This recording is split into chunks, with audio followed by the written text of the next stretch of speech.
Mr. BERT McCRACKEN. Dude, Hey, what up? how you going, bro? Really good. Can't complain. Well, that's good. There's a little saying, no use complaining, no one listens or some shit like that. Yeah. So, man, I want to start this, right, by first of all saying thanks for hanging out with us. Welcome. We know you have to do heaps of this sort of shit in a massive career, but appreciate it, man. We both Nathan and I have been fans since day one, Oh, uh, thanks, man. since since you boys exploded into the music scene and essentially created an entire fucking world of music that was gonna live on forever. It's been wild, man. But I want to take a little throwback, right? Because this is an important one for me. I'm going to show you something, and hopefully you can see it on the camera. Yeah. Amazing. So that chubby, uh, dark-haired emo fella there is me. That's great. Dude, it's fucking wild because Amazing. that was the first thing I ever did in terms of anything related to press was that competition to win Taste of Chaos Oh, that's awesome. to chat with you guys. So it's a full circle moment. I'd like to say I've had a glow up, but you know, I think we all have. yeah, well, we'd like to think so anyway. A little bit. I'm a little bit heavier, but at least I don't dye the hair anymore. There we go. So how's it been coming into this absolutely fucking massive run of shows that you're going to be doing? Yeah, it's been incredible. We're just beyond excited just to still be around. Not a lot of bands get the opportunity to sell out shows 25 years later, so we are we're in heaven at this moment. The US run, the first leg was incredible. All the shows were just super special and nostalgic, and it's been the time of our lives, man. We're having a blast. Yeah, man, I can only imagine. Did you look? I mean, this might be a bit of a silly question, but you guys knew you had something special when you dropped that first album, and then when you were able to follow it up with Love and Death, and it was equally just as impactful, if not more. Did you ever Yeah. think that those albums would live on the way that they have? In the moment, it wasn't something I thought about, but thinking back, I kind of realized that I always saw this as a long play and, wanted to be in a band for the rest of my life instead of just like crash and burn 5 years into it. Um, so I would say that, yeah, I kind of anticipated something big. Um, when we were first playing shows like the Warped Tour, playing on super small stage, and then halfway through, everyone's singing every word and moved us to the main stage immediately. It's just like we knew we had something cool. We knew we had something special. I remember the first time you guys ever came out to Australia, that first show at the Horton Pavilion, and that's a big venue for any Yeah. band on their first trip somewhere. And that was in the days of like people were fucking like essentially camping out and lining up to be front and center. Yeah. You don't really see that anymore outside of things like your Taylor Swifts and your K-pop and stuff like that. hmm Looking back on that sort of stuff, how does that sit with you now? How do you can you comprehend that sort of thing a little bit better now? Not necessarily. It's just kind of like a wild, crazy. I mean, the early 2000s was a prime for this kind of rock music, and now we're having a big resurgence. So we're jumping on board. We're super excited. Are you guys feeling that within the camp, like that big resurgence? And does it give you guys sort of a sense of excitement moving forward with new stuff? And not only like, the trips down memory lane with the nostalgia tours, but to keep creating? Yeah, we work a lot on music on the road, and we love recording. We love the whole process of making a record. So we're always excited to do that. Playing live is just a treat. It's like the treat on top of the cake, on top of the pie, on top of the thing. It's- Or you can eat. yeah, all you can eat. That's right. I was talking to Brandon the other night from Atreyu because they were out here doing the Curse 25th anniversary shows or whatever it was. Right. And yeah, and then looking back at that article there, man, that was like 2005. That's 20 years ago. Like fucking Yeah. time flies, man. When Time it comes to flies. things, these nostalgia tours, though, right? Like number one, probably makes it really easy to pick a set list. But Yeah. Yeah. I was talking to Brandon about that sort of that weird space of being in a band that's still creating music consistently, not dropping off, and creating good music as well, like music that the fans are still loving, but then feeling like you've got to do the older stuff justice by doing these anniversary shows. Is there any concern with doing something like this for you guys of maybe getting sort of stuck into that thing where it becomes like, you know, the Guns N' Roses and shit from the past where they're Right. just nostalgia bands? No, I think that we've been able to continue to push forward. I think our new music kind of speaks for itself, and we've always been a band that gets in the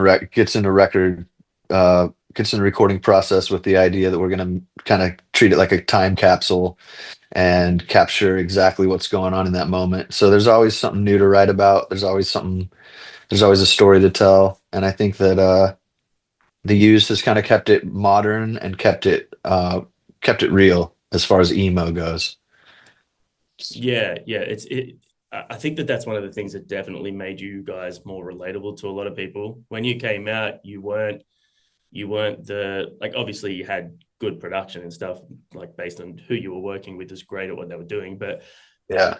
you guys didn't come out as a flashy band, you know what I mean? You came out as four dudes that were like just emo kids like everyone else, and Yep. it was so transparent and real. But going back and visiting those songs now when you play them, obviously there's a lot that you just can't take out of the set list because they're fan favorites and they stood the test of time. But how about some of the other tracks when you go back and revisit those? Like, how do you see those now, and how do you connect to those from a lyricist point of view and a much older man with a completely different life? Yeah, it's wild looking back on the lyrics that were written. I was very brave when I was younger. I don't know if I would say a lot of the stuff that I said then. Um, but being able to play these songs is it just brings back incredible nostalgia. Like I remember exactly where I was when I wrote it and exactly what was going on. And a lot of these songs we've never played live ever. So, for example, in Love and Death, we barely played like half the record live ever. So it's really exciting to be able to kind of bust some new songs out and really kind of treat it like a moment, the record and it's in its entirety. And it's like this really kind of cool, special moment. So that's something that I wanted to touch on as well was like, you know, getting the chance to do deep cuts. Everybody goes to a show, you know yourself, man, you've probably been to 100 shows where you're like, fuck, I really wish they'd pull a couple of deep cuts out. Yeah. But if they do and they axe one of the favorites, then you're like, well, why the fuck didn't they play that? Yeah. It's like, so now you've kind of got that, like, well, the albums are the albums, and Yeah. this is what we're going to play. Yeah. It What? makes it easy. Pick a set list. Like people Fuck are yeah. like, are you gonna play other songs? No, this is a record celebration. We just do the records. It's Yeah. fantastic. Especially like, how much do they want? You're playing like 3 nights in a row. It's Yeah. like night after night. Doesn't it go over like 3 or 4 weeks or something? Yeah, it's a big one. I think there's like 21 or 22 shows. Would this be one of the longest stints that you guys have done? I don't know how conservative you get now in your I won't say old age, like, but you know, like after doing it for so long, you know, I guess bands tend to be a bit more picky and a bit more sort of like sensible about how many days they spend on the road. Yeah, we're kind of here and there about it. I just came off a 3 month tour. We did 2.5 in the States and then went to Europe for 2 weeks. So while it's hot and while it's bopping, we're just gonna get it. So we're really busy this year. Fuck yeah. So out of the three albums then, hard questions. Which ones are you most excited to play that you haven't got the chance to play before? And what ones are you hoping kind of get like maybe a second chance, a second breath of life into them? Yeah, I think the answer for both is Lies for the Liars. Like I was saying, we've only played like half the songs on there. There's some songs that are so exciting and so nostalgic. Wake the Dead, for example, is just like Mhm. one of those bangers that's just such an odd, kind of crazy track. Super fun to play live. So yeah, half of the Lies for the Liars records that we've never played has been such a cool experiment, such a cool like moment to get to learn, 40 songs that and bust them Was there out. was there any of these songs that you realized that you just had no idea how the fuck to play them anymore? Yes, quite a few. But man, I look at bands like Metallica and that they've been doing it for, you know, 40 years or something ridiculous. And it's like, Mhm. how are you supposed to remember those things note for note, man? Like it's Yeah, crazy. yeah, takes a lot of practice. We rehearse a lot. So which ones have been the most challenging? And I mean that in two parts. Number one, for you as a vocalist, like physically, and even sort of resonating with the lyrics and doing the song justice. And then secondly, from a band perspective of like the musicianship and getting everyone to nail it and lock in.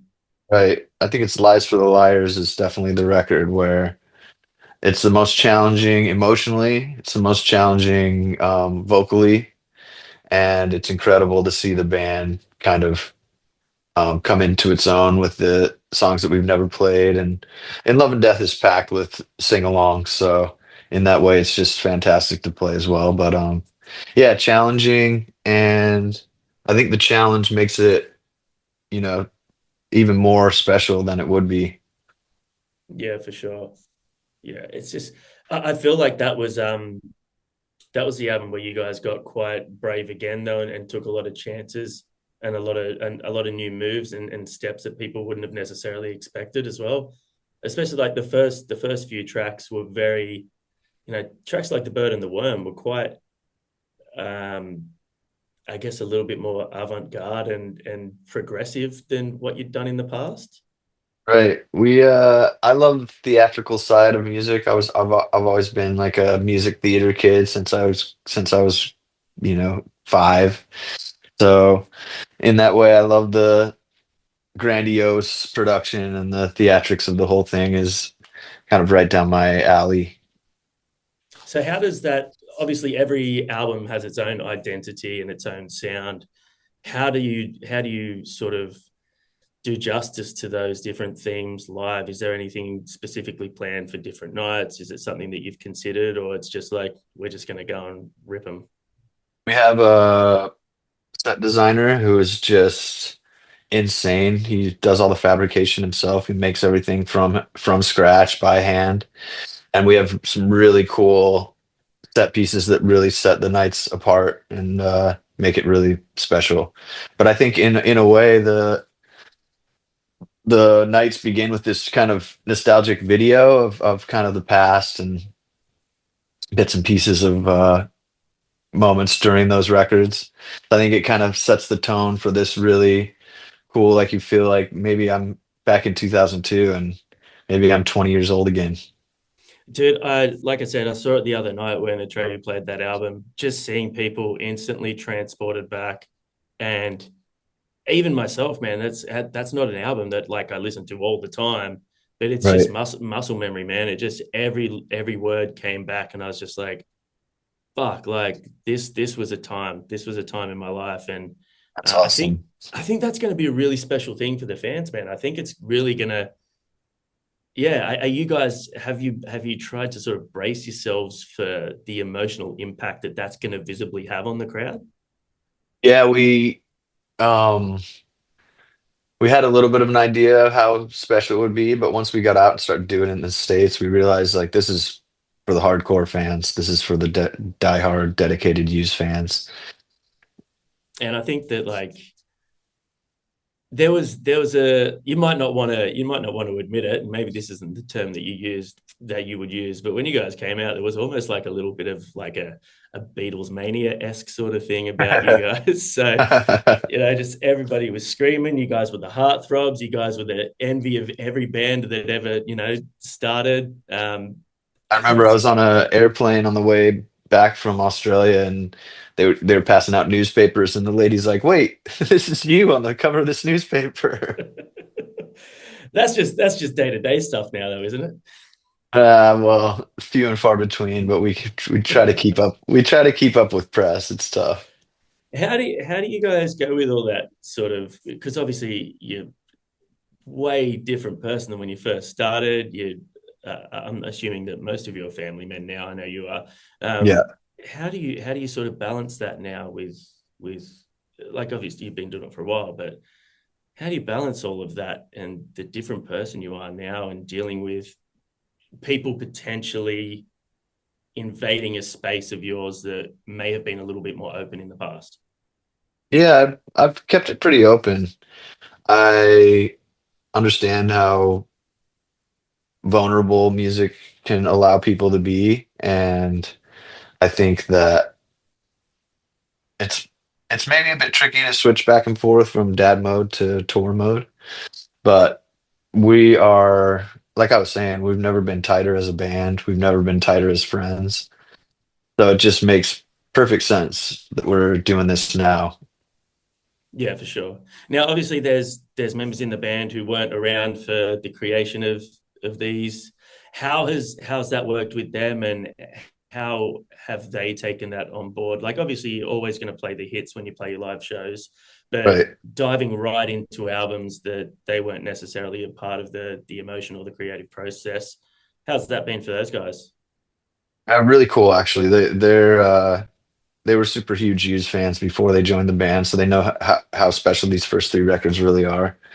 And yeah, we've worked really hard to kind of nail down these three sets. A lot of songs to learn. It's a lot of songs to remember. Um, but yeah, it's going over well. We're really stoked. Maybe a bit of a tough one. Which out of those three albums, like were there any songs that you felt should have probably been received better than they were? Um, I don't I don't think I really look at music that way. I feel like songs and records are special and important to people for different reasons, and I understand that nostalgia is really kind of what keeps music alive and what keeps songs being played. And so yeah, I think our first three records were received incredibly well. And yeah, it started something crazy that's lasted for 25 years. Yeah, dude, it's absolutely wild. We felt it here in Australia for so long, and it's It's such a awesome. cool thing. You're living in Australia, are you?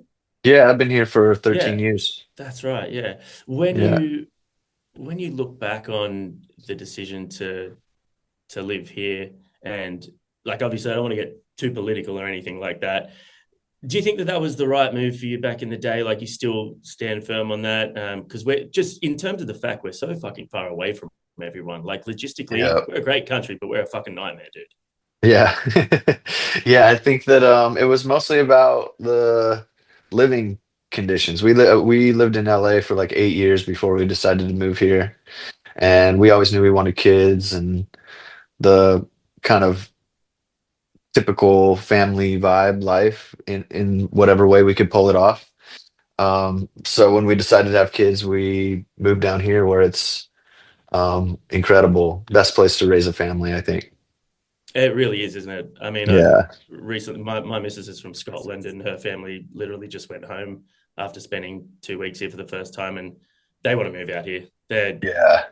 I guess when like for me, someone who's grown up here on the East Coast, like 5 minutes from the beach, and only an hour from Sydney, um, you kind of don't realize how good we've got it here until people come Yeah. back and you're seeing things, I guess, kind of through like for the first time through their eyes again, which is a Right. really cool thing. Um, Now, you guys have done heaps of collabs in the past. You've had heaps of special guests. You've played with so many bands, man. You've been touring for what seems like forever. I'm keen to know who's on the hit list that you would love to collab with that you haven't yet. Ooh, it's a good question. Um, Because I know you've got very eclectic taste as well. Yeah, I'd love to do some pop stuff. I think that collaborating with any one of those new young pop acts, I think music has gotten pretty cool in the last 5 years since we kind of stepped away from the EDM a little bit and went more back into what songs Back to are basics, yeah. back to basics. Yeah. Yeah. Yeah, there's a lot of really cool young acts that I think would be pretty fun to do. I love Post Malone. He's one of the best.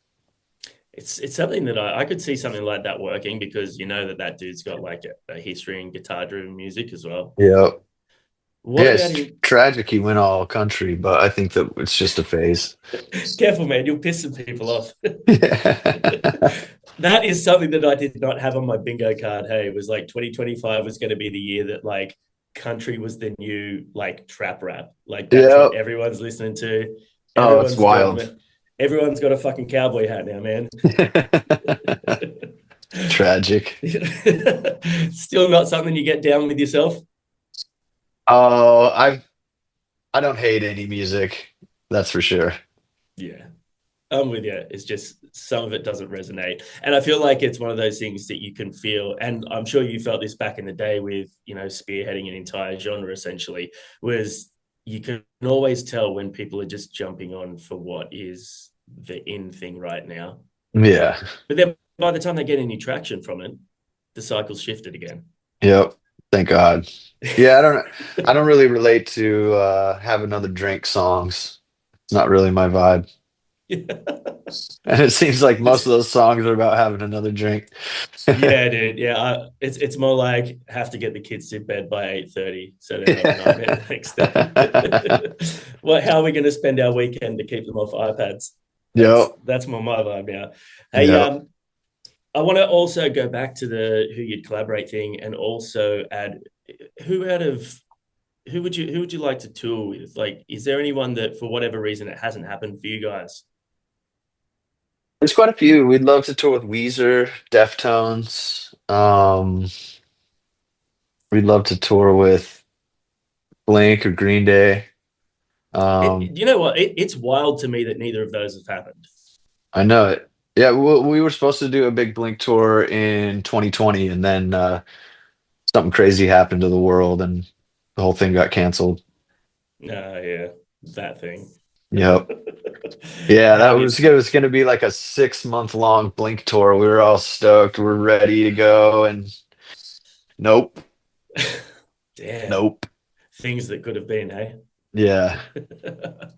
All right. Well, I also want to ask. I want to get your ultimate festival lineup, right? You're going to put together a mini festival. It's going to be 5 bands. You don't have to play it. You can just be watching. We'll call it BERT Fest. Right.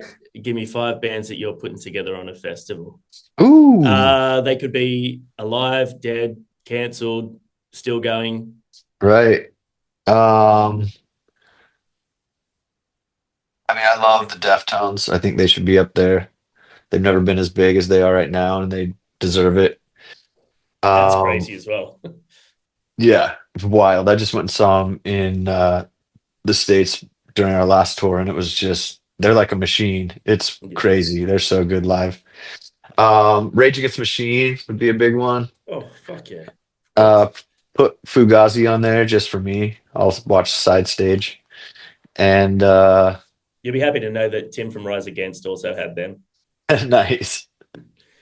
That's a good one. And Converge Oh, to kind of smash things up a little bit. Yeah, that would be epic lineup. yeah, for sure. Fun fact, actually. Uh, you guys were who got me into Converge. Oh, nice. 100%, man. I think you might have been guest programming Rage or something over here, and you put Converge as one of the songs, and for whatever reason, they'd never been on my radar. And Yeah, as soon as I heard that vocal, man, I was just like, holy fuck, yeah, what is this? This is just insane. the most messy, disjointed shit I've ever heard. It was great. Love it. So thanks for that. Yeah, hell yeah. Um, like you mentioned before, a lot of bands didn't sort of stand the test of time. Um, who do you think out of like from that emo explosion, what's a band that you think probably should have, lasted through a breakup or whatever, or fading into obscurity, that didn't get the recognition they deserve? Hmm, that's a good question. Well, I'd love to see the comeback success of a bunch of bands like Pierce the Veil. Yeah. Super great guys, super cool music. They fully deserve this moment they're having. This comeback is huge. Um, who else would I say? It's all a bit of a blur. It was an interesting time. Yeah, it was. I always thought that Finch deserved to get through all Oh their yeah. shit, because that Say Hello Yeah, to that's a good Sunshine album, one. man, that was, they really like went hard on the Mike Patton sort of stuff, and Yeah. it was cool. We Yeah. just got to play with them just Really? recently. Yeah. They came Well, you back to could, do some anniversary shows and it man, sounded if you great. could tell them, like, start talking Australia up and get them back out here, that I wouldn't hate that. Hell yeah. I think They, Glassjaw too. Glassjaw was a big one. I think they should have yeah, kind of stayed in there. they ended up Um, having a weird thing though, where they became like cult heroes. Like they have this like real cult following, yeah, where people want them to come back, and they kind of want them to release music, but they kind of don't at the same time. right, It's exactly. weird, man. Yeah. Uh, Now, with, like, obviously you said like heavy music or guitar driven music is having a resurgence. And there's been a bit of that, obviously, sort of in a more mainstream sense. You've got Jimmy Kimmel that's having people like Knocked Loose and Spirit Box. Um, is that something you guys are focused on at all and aware of, and thinking in terms of like when's going to be an optimal time to sort of strike with new music? Or are you at that point now it's just like we can just do whatever we want when we want, sort of thing? A little bit of both. We kind of we understand how wild this music is right now and the opportunities that are there, so we're jumping on. But at the same time, we love our record cycles. We put out a record and we tour for a year or two and then put out another record and seems like it's the way it should be with a band. Tour for a Yeah. bit, put out a new record. Tour for a bit, put out a new record.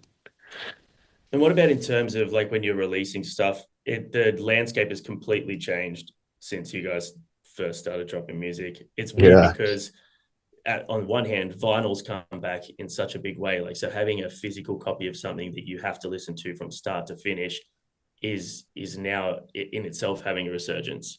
right. But at the same time, you've got this whole new way of delivering music where a band will essentially almost spend a year in some cases dropping tracks off an album. And then by the time the album comes out, you've already got two-thirds of it. Yeah. But to keep relevant and get on playlists and things like that, it's kind of a necessity. Yeah. How do you Yeah, guys it's approach releases now? it's a lot of it's disheartening in a way, the way that people kind of have a zero attention span and um the way that people treat music nowadays. I love that it's coming back with the full record. I love that vinyl's coming back, not a better way to listen to music. Um, we kind of try to keep it modern. We try to keep it um, up to date, like you're saying that it's kind of a necessity to drop singles now and um, play it that way. But yeah, we still really, really care about a full record, about the entire story of the record. Yeah. So we'll continue to make little stories with our music. Are you concerned that with the way that music is released in terms of, a single every 3 months is kind of perpetuating almost like a throwaway culture of songs? A little bit. Kids love to listen to music how they listen to music. It's a lot of it's snippets from YouTube or TikTok or Um, but it's cool that kids are getting into like the kind of rock music that we were getting into when we were growing up. The fact that the Deftones are the biggest they've ever been is just a kind of a tribute to how cool this genre has always been and how important this music is and how it makes people feel. Yeah, But as far as the modern culture of music, I think that the further into the digital world we get, the more people will kind of look for that outside, that real and tangible and um, experience that they can kind of hold, you know? yeah, latch onto. Yeah, Yeah, for sure. And I mean, like even from our perspective, like when I found bands like you, it was literally all through like music, television, whatever you could have, or if things like this, like magazines. Man, I flipped through here now.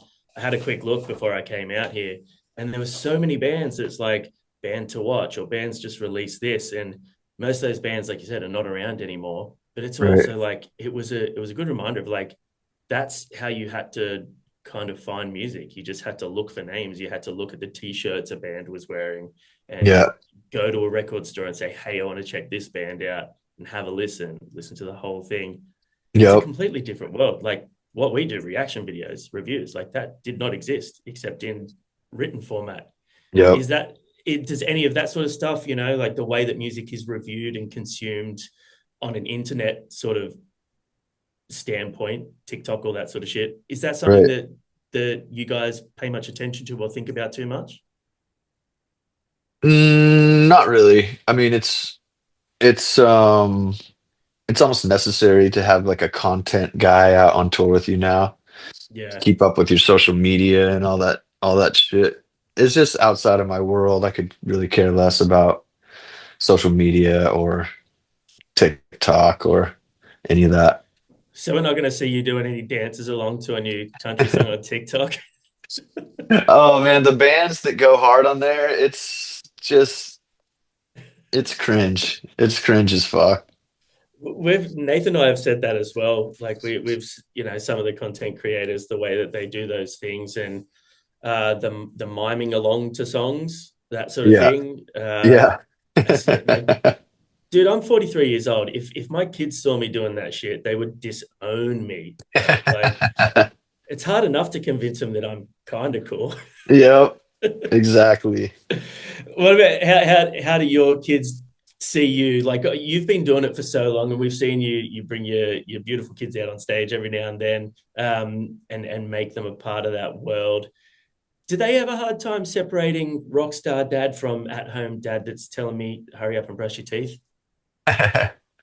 Not really. They don't see a lot of Rockstar Dad, really. I tour in the States a little too much for them to come follow along, and Yeah, but I think on this Australia tour they'll come a bunch, and yeah, they'll get to see the other side. They love it. yeah, that's They so cool. they love the fact that I'm on stage. That the music necessarily is maybe on a in a different world for them. Yeah, yeah. They love Sabrina Carpenter and they love pop music. So Dude, imagine how cool you'd be if you collabed with her. yeah. Oh, now we get Yeah. it. How do you go with the extensive touring when you are away from the family? Obviously, it's something that like I mean, it's a kind of stupid question because it's like that shit sucks. But how do you deal with that, and how's that changed since you first had kids? Obviously, technology's got better. You got things Yeah. like FaceTime that is more prominent. You've got social media, and how does that affect you when you have to go away for those long periods, and how do you handle it? Yeah, it's tough because of the time difference. Usually, I'm Yeah, getting off stage when they're waking up or so it's difficult, but the FaceTime helps a lot and we're all kind of used to the situation. This has been, we've been doing it for 25 years, so they kind of know what's up. They know what the whole process is and dad has to leave, but he always comes back. yeah. Yeah. It's definitely a tough thing, but man, like for the best job in the world, I'm sure they get it. I want to talk about touring essentials. What is there that you take on tour with you? I'm not talking about the usual shit like underwear and toothbrushes. What's your couple of things that you need to have with you for flights and to pass the time? I've had some interesting ones where Yeah, we've had like people take their Switches, Magic the Gathering, all sorts of shit. nice. Yeah, I'm a bit of a gamer. I have a Steam Deck, which is fantastic. I love to read, so without a good book, I feel kind of lost. Um, yeah, good books and video games, they'll keep you alive. They'll keep you And alive on those long flights. what are you reading at the moment? I have just finished Shantaram. I don't know if you've ever heard of this book. No. It's cool. It's about this Australian guy who escapes from prison in Melbourne and runs off to India to kind of hide out. It's Oh wow. pretty cool read. Yeah. Hectic. Do you tend to go for stuff like that, like true story stuff and things like that, or do No, you I'm prefer definitely nonfiction? yeah, I'm definitely a fiction guy. Yeah, I don't cool. I don't I don't do a lot of nonfiction. I don't like to read band biographies, and that's not for me. I had a period, man, where I was just consuming so many of them, and it gave me this weird sense of what that world is like. It's like, Right. man, how are these people like, dude? How the fuck is Ozzy Osbourne still alive? Barely, is he? Yeah, yeah. I saw that footage. It's like he's just almost like a withered skeleton. But yeah, it's Yeah. wild, dude. It's wild. Yeah. Anyway, dude, we are absolutely freaking pumped to see you out here on these shows. There's a lot of dates, man. So I'm gonna have to try and get in the good books to be at all those. But Yeah, for sure. Come on out. We're stoked. yeah, We dude, can't wait. definitely keen, man. Last time we saw you guys was obviously with Papa Roach, sandwiched in between Cold Rain and Papa Roach. Fuck, what a lineup. Yeah, that was a great show. Super Anyway, cool tour. dude, thanks for your time, man. It's Yeah, been thank you for your time. been Appreciate an it. honor, man. And Yeah, we'll try and catch up at one of the city shows for sure. that'd be awesome. All right, dude. Thank you again. Take care. Cool, you too. Bye. Yes.